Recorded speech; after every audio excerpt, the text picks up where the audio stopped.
Day 15, JT with the Truth of Trading channel.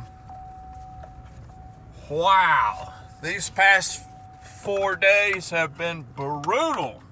I've been sick, but I'm slowly coming out of it. My voice is slowly coming back.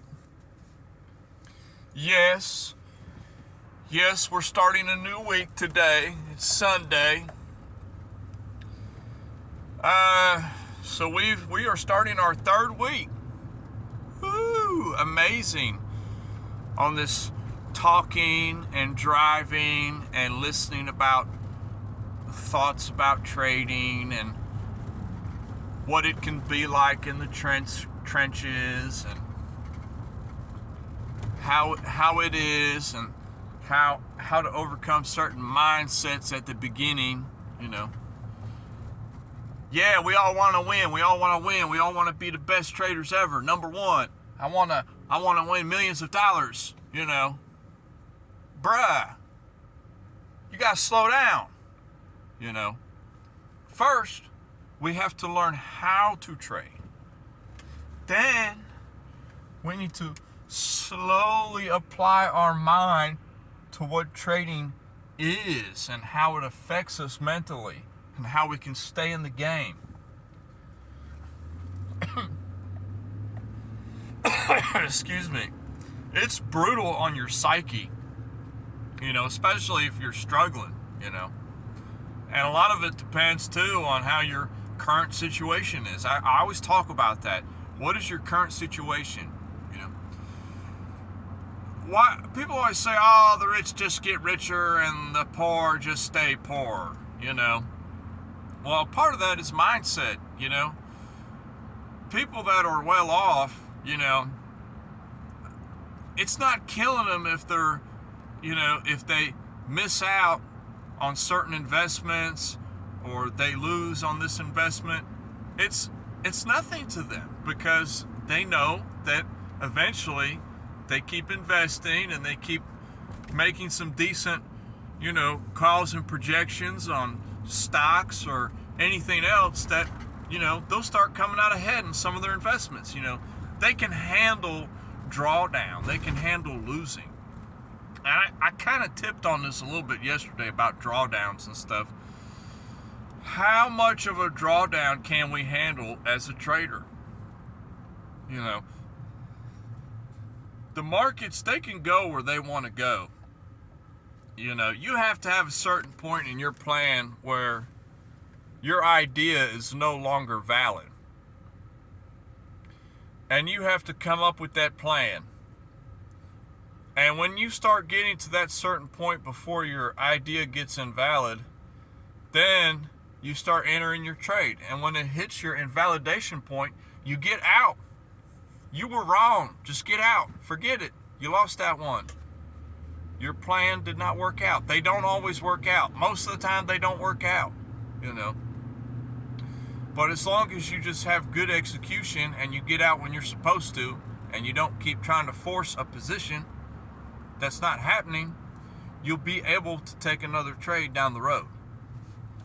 And, you know, last week was a good week. I stayed alive. I won a little bit.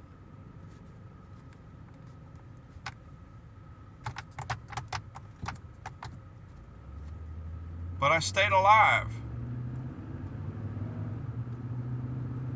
You know? I don't know why that car was stopped at a green light. That made no sense to me. Heck, I'm on my phone, but I'm paying more attention than this person is. But anywho, you got to stay alive. And that's the biggest part of being a beginner is staying alive. Because it hurts when you get knocked out. And they want to knock you out. It doesn't make sense. I know it doesn't make sense. But believe me, they want to knock you out. If you are a small-time beginner trader coming into the market with very small amount of money, it makes no sense why they target you, but they do. They want to knock you out. They got enough people making money in the market. They don't need anybody else coming in and winning. you know. So we have to be extra picky on our setups, extra careful on how we leverage our positions or how we enter and exit our positions. You know? And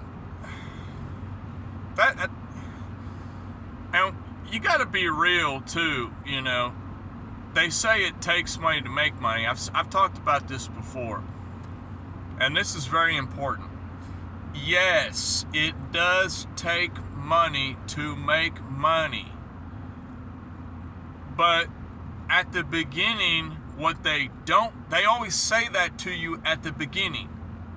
It's going to take money to make money. You're going to have money to make money. That's really, you know, that's talked about a lot at the beginning, because at the beginning, you know, you can't handle these drawdowns, and you get knocked out, get knocked down, or you just go on a little losing streak for a few days or a couple weeks, and then next thing you know, you're out the game because you went through that, you know, small, you know, couple thousand or a few $100 account that you have. You know, you couldn't handle a little losing spell. It's not always up, and up your balance, you know. It moves in waves. And the better you get at, the better you get at riding the waves. The better you know when it's not a good day to go out there and ride any waves. But anywho, the thing I'm trying to get across is, if you're new to trading and you hear people say, oh, don't even bother, you got to have money to make money, ignore that statement.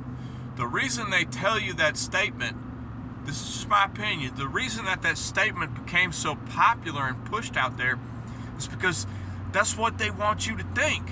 They want you to think that you have to get several thousand and then you can start trading. You can start getting out of don't bother getting in the market if you only have a couple $100. Don't do it. That's the complete opposite of what you should do when you're starting out. When you are starting out, you need to start with the smallest amount of money that you're allowed to open a position with. I've opened positions with 50 cents before. I don't care, you know. I'm learning. Everybody's learning all the time. It's a journey, but there's a large learning curve in the beginning. And you have to start at the beginning just playing with a very small amount. Very light. You know. $1 position. $1. You know, just start with $1. Man, it's great. You'd be surprised what can happen with dollar trades. You know, $1 can turn into $2 over 2-3